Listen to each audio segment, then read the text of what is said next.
It's been a minute. I am aware that I have used Scrivener for many days without updating you on my little experiment. So, I tried Scrivener, the free trial, for 30 days, and here's how it's turning out. It says I've got 23 days left. You do the math. 6 days. This is day 6. So, I would just want to update you guys on what I've been doing with Scrivener, and my experience with it.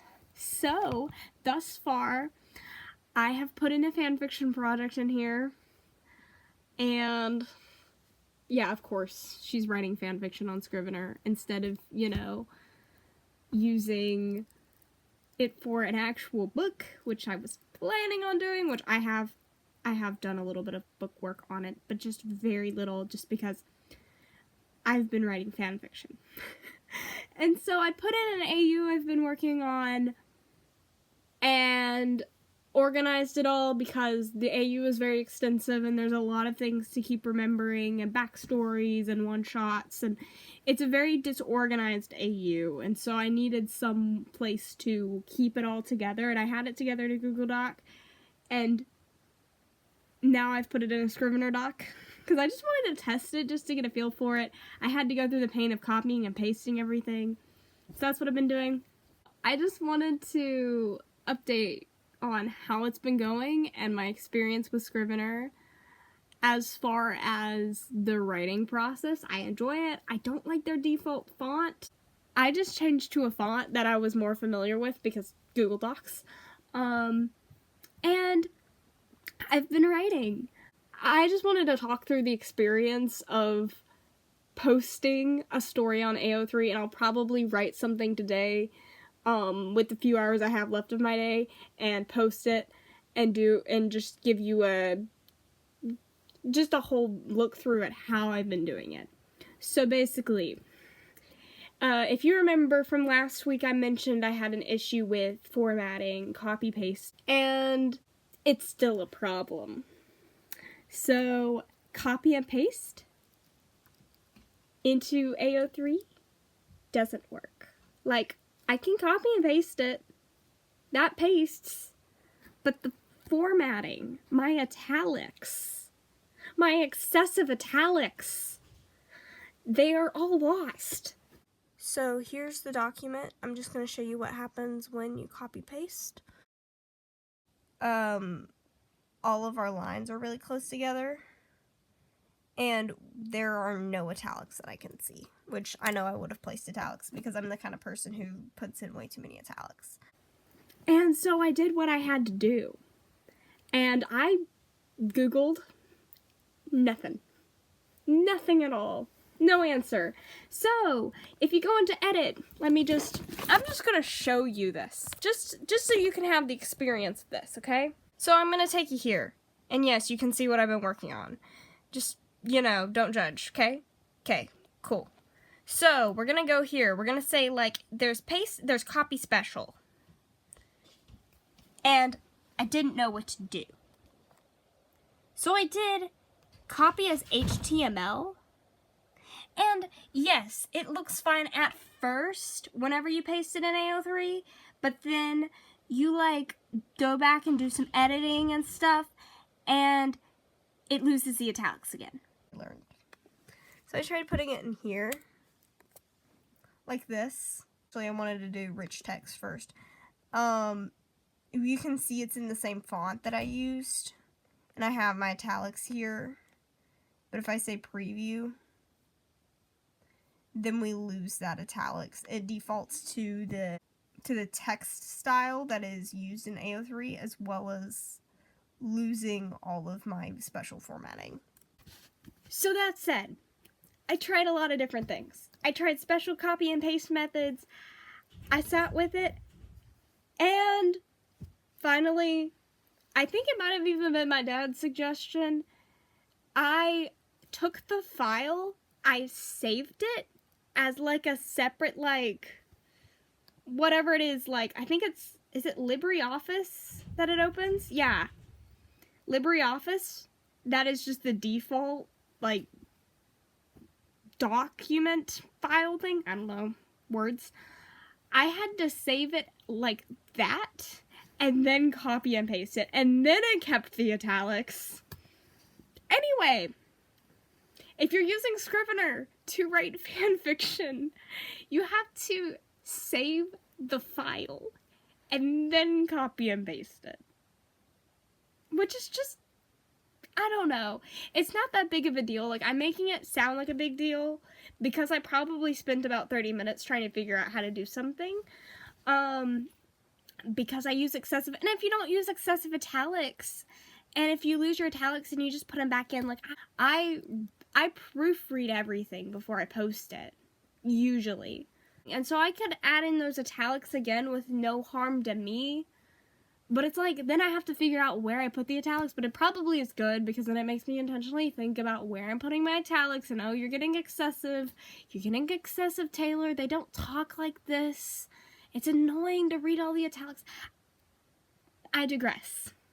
I found a solution, it took me 30 minutes, it's a little bit excessive and a little bit tedious, and I don't know if it uses up more space on my computer, but I can just delete the file after I'm done with it.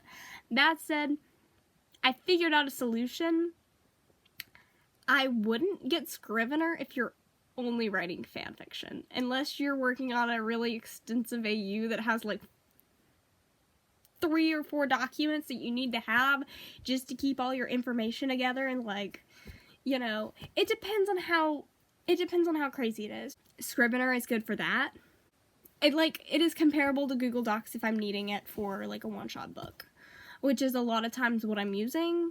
In other news, I do want to share what I've been working on the main project.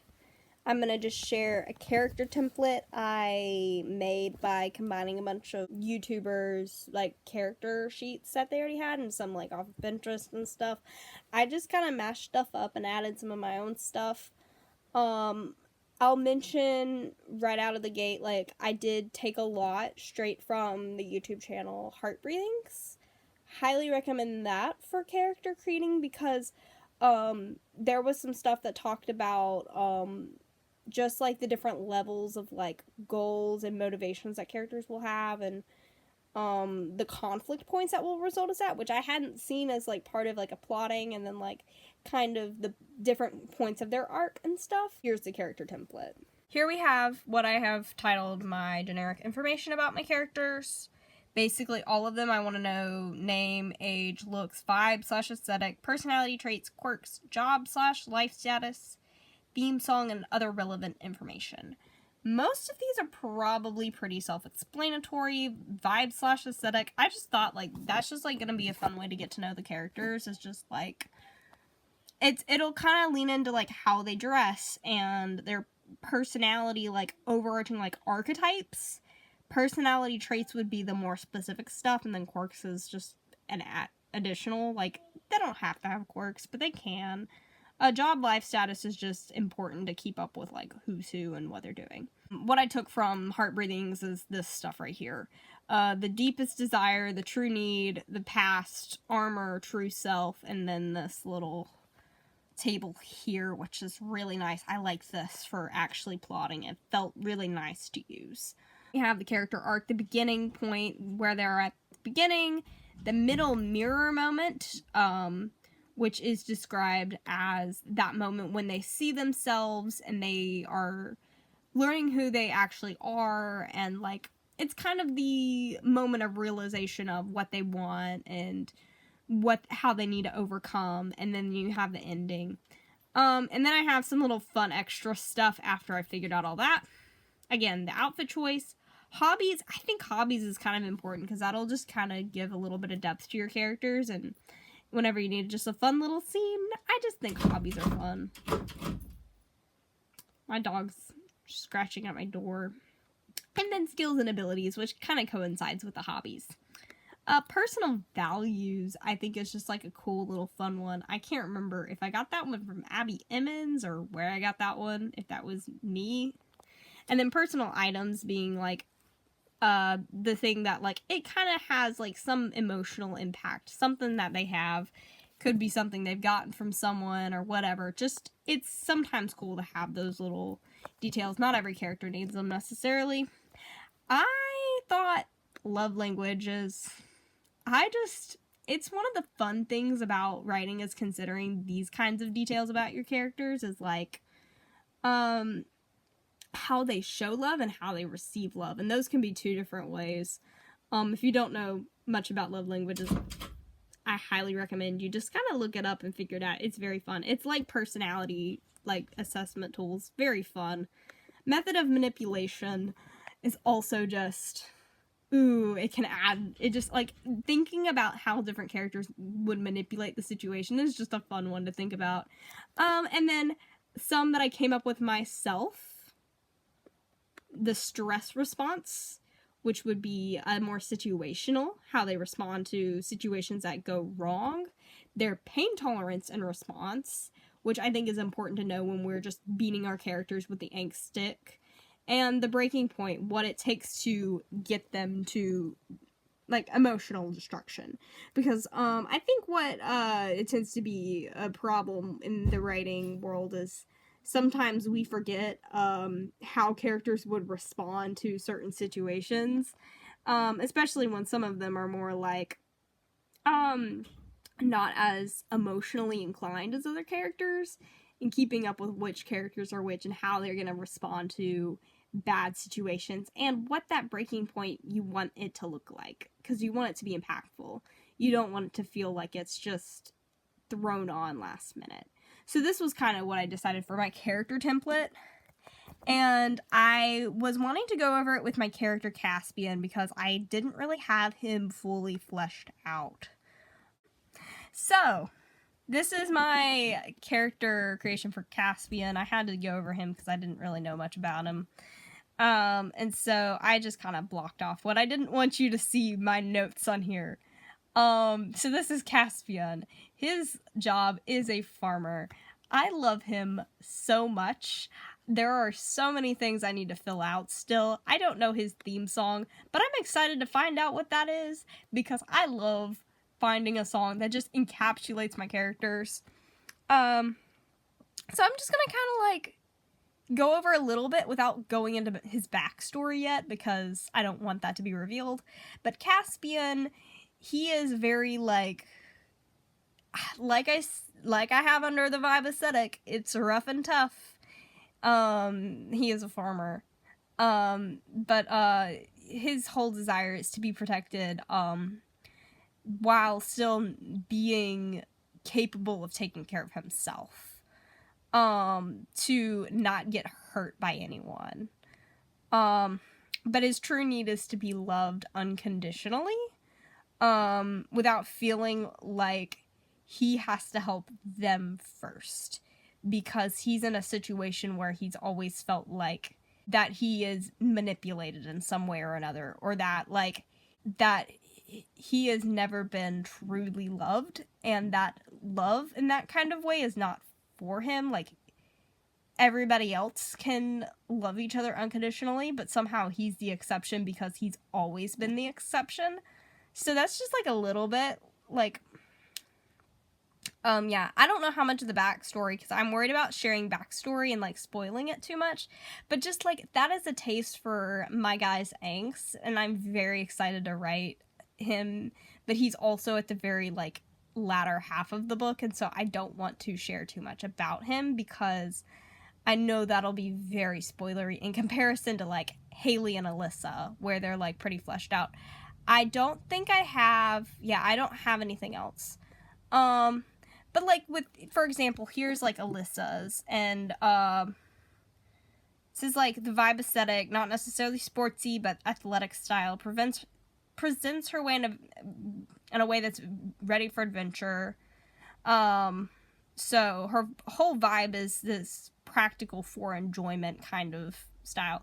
She's not practical in the practical sense of, like, practicality, but, like, more of the fact that she will do anything that allows her to enjoy life. And so she'll be comfortable, cozy, kind of, but she'll also be, like, ready and raring to go. Her personality is she's very intense and challenges the status quo or authority. She's friendly in the way that she's not afraid of people. I don't think of Alyssa as being bubbly per se, but she is, like, very willing to talk to people. she's not going to cower away. I haven't really gone through her quirks, and I'm not sure that she has any that I can think of, but like I definitely have in mind her vibe, and I do have a bit of backstory. She is the younger sister to Haley, and if you know anything about sibling dynamics, like there's a reason she is this intense, like wanting things, because Haley is the exact opposite. I haven't fleshed out her, but I have like done this some info dumping on her, and I have both Haley and Alyssa written out on some paper, so I just really need to insert their information. I want to say the same thing goes for Alexis. I don't know that I think I might have written it out on a piece of paper as well with Alexis. And then I need to go over Joseph's, because I don't know anything about him yet. And he also, like Caspian, becomes relevant in the latter half. And so I know once I start writing this story, I'm going to hit such a roadblock, because I won't know how to write him, because I don't even know his vibe yet.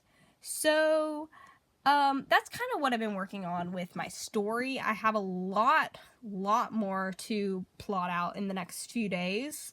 And I'm very busy at the moment, so I really just need to find a day where I can sit down. And I'm thinking about doing that on Saturday, where I'm just doing a bunch of info dumping. But I also wanted to talk about the prompt challenges I'm doing. So I decided to participate in Wumptober this year. This is the first time I'm doing this, and I'm awful at sticking to writing Wump. Wump, if you don't know, is basically the idea that we're causing physical pain to characters. And I can provide mental pain to my characters, but I'm a lot worse at, like, writing, like, angst that has no comfort, and that's typically what you're gonna see with Wump. Today, our prompt is nowhere else to go, with a minor focus in ruined map, shipwreck, or we had a good run. Typically, I'll try to do 2 or 3 of these. Surprisingly, yesterday was, like, very much so a stranded on an island feeling, and so I'm going to try to write something a little different today. I don't know how I'm gonna incorporate it, but I'm going to try my best. I am back a day later. Life got busy. I didn't have time to fully write my story. Well, I did have time to fully write it, but I was kind of tired, and so I never posted it. If I sound tired, it's because it's 11:15 at night, and I haven't written the prompt for today, the 18th. I started writing it, so I'm gonna finish it tomorrow. It's okay. We're gonna be okay with not all the goals being achieved, because life is busy and crazy. Coming from the perspective that Scrivener was not made for fanfiction users. Scrivener is made for authors that are attempting to write books that are more complex, not for little one-shots for a one-shot challenge. And in understanding that will help me as I'm navigating using it, that filling a character profile template, like I was showing earlier, works better than fanfiction. But it just all depends upon your needs, and I still think, with directionally, because I'm wanting to write a book next month, because of that, I think Scrivener will still be a good fit. Of course, time will tell, but from a book aspect, I can really see the benefits of Scrivener. But I don't see them when we're talking about fanfiction. Just because of that little nitpick. And, you know, it's just like, same difference for using this to Google Docs. Like, literally, you've got the same writing experience. Except for the fact that Google Docs has been dumb on me and doesn't let me write offline anymore. Again, a huge bonus to Scrivener is the fact that I can write offline. It just will not catch my typos. But that all said, that has been my testing with it in the past week or so. The past 6 to 7 days, all combined into one. My experience has been, like, I've only used it here and there as I've been writing. It's been smooth writing experience. It's been good. Been nice and focused. I still get distracted. I still get off the tab because I'm me. And if I get bored of writing, I have a habit of going onto YouTube, and it doesn't matter if I'm on a Scrivener or if I'm on a Google Doc. Unfortunately, it was the same difference. I still opened up a different tab. That's just gonna be a habit I have to break. But as far as it is concerned, I'm feeling the appeal of Scrivener every single time I use it, because it does work. Like, I love, the organizer in me loves how it is formatted. It's just that it happens to not really work well with my fanfiction, and as someone who, not to brag, but she has 212 posted fanfictions at this point, that is a bigger deal for me. But perhaps I need to start moving on from writing fanfiction about my favorite Minecraft YouTubers to writing something of my own original stories. So perhaps I need to become a little more cultured in my writing, so to speak. Thank you for dealing with my rambles and conversations and annoyances about Scrivener and about writing in general. I hope that this little series is helpful or informative in some way, or at the very least entertaining, to just see me ramble about this, that, and the other. I do hope to have more writing related videos, and we'll see if I continue to document this series, even if it is like once every 1.5 weeks. So thank you all for watching, and I will see you whenever I come back with another Scrivener related vlog.